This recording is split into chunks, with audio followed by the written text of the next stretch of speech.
When should you start your seeds? Now, if you ask two gardeners, you're going to get three different answers.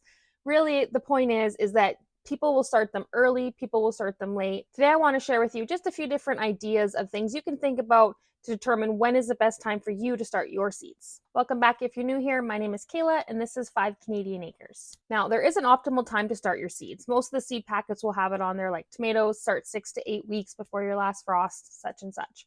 But again, you're going to ask people and they're going to be already started them, or they're like, I never start them till after May long weekend. The first thing you need to think about for starting your seeds inside is that when you plant those seeds, the earlier you plant them, the longer you're going to have to care for them.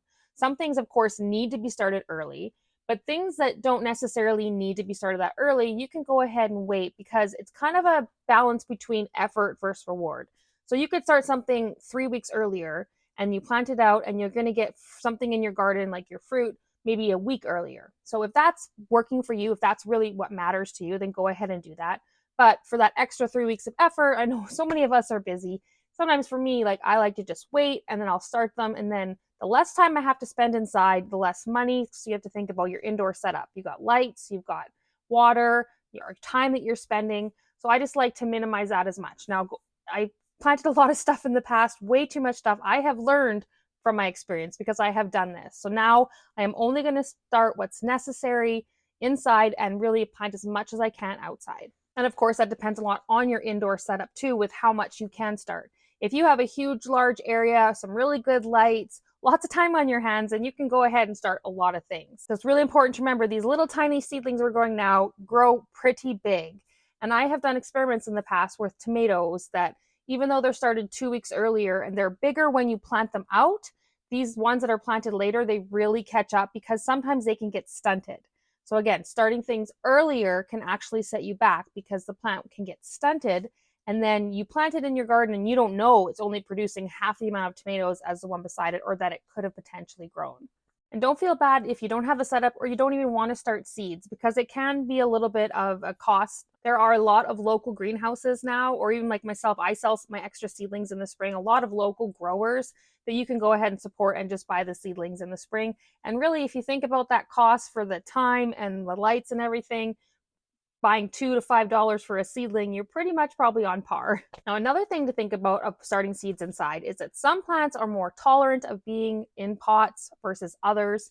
Now, generally the ones that you see on the seed pack will say direct sow. Those ones aren't going to be tolerant of being in a pot, whereas the ones that you can start early and then transplant later, or your perennials, your herbs, those type of things, they'll be okay in pots, and some of them actually really like to be in pots. But again, being up here in the north where we have a short season, I really have to push those shoulder seasons.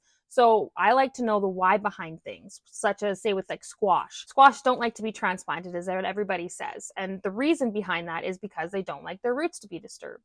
So I want to go ahead and get a jump start on my squash. I start them early, but I plant them in bigger pots and I'm very careful when transplanting them, knowing they don't want their roots to be disturbed, and I'm able to have success this way. So if you're new to gardening or just overall overwhelmed, I highly suggest just following what those standard pack says, or you can find a local greenhouse in your area and generally they will have a kind of a planting guide out for their area, and go ahead and follow that. And then as you get more experience, you can go ahead and kind of stretch the seasons and do experiments.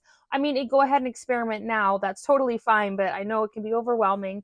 So just by following those standard guidelines, you're going to basically set yourself up for the most amount of success. I see people have way more problems with starting seedlings too early than too late. You're better off, in my opinion, even in here where we're stretched for time, to start them a little bit later, because with some good quality soil and sunlight, they grow so much better outside that you just want to get that little bit of a head start. You're not really going to be doing yourself a whole lot of benefit to stretch it really, really early. Probably more of a headache. And I speak from experience because I have done this for years. So I know right now I see all these people posting online. I'm having a FOMO myself of, oh my gosh, I should be starting things.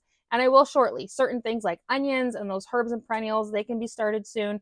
My tomatoes and peppers, I know better. I'm going to wait because I really want to have some really, really fruitful plants this year. I hope that helped make things a little bit easier in your decision of when you're going to start your seeds this year.